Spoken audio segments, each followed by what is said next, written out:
先又發現梅才是解恨，甜味用咗去豬肉最入神，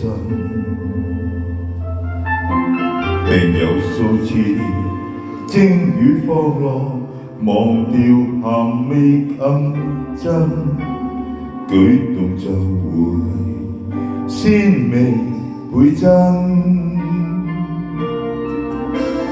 更不推介梅菜這種食材，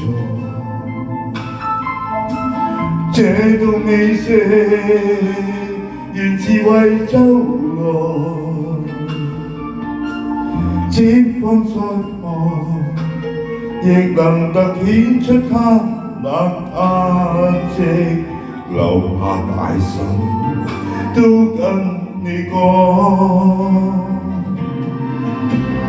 當世界無梅菜，芥菜無枯萎，你亦是絕不可替，仍是肉餅依歸。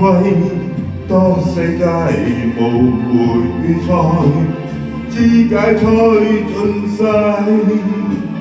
靠肉原為身邊你留低。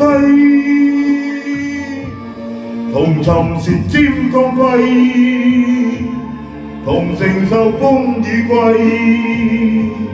皆因你喬裝待風乾一季。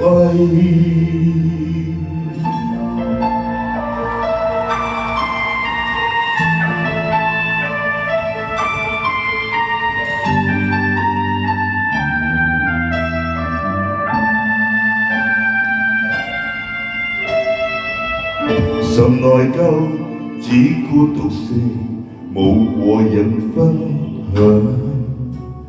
傳承下去，梅菜不知夕陽，但卻也早晚照樣，厭倦時會遲早需要墮下新的菜譜。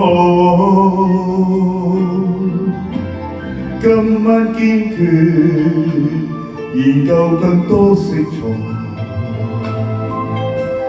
這道美食原是共奔來，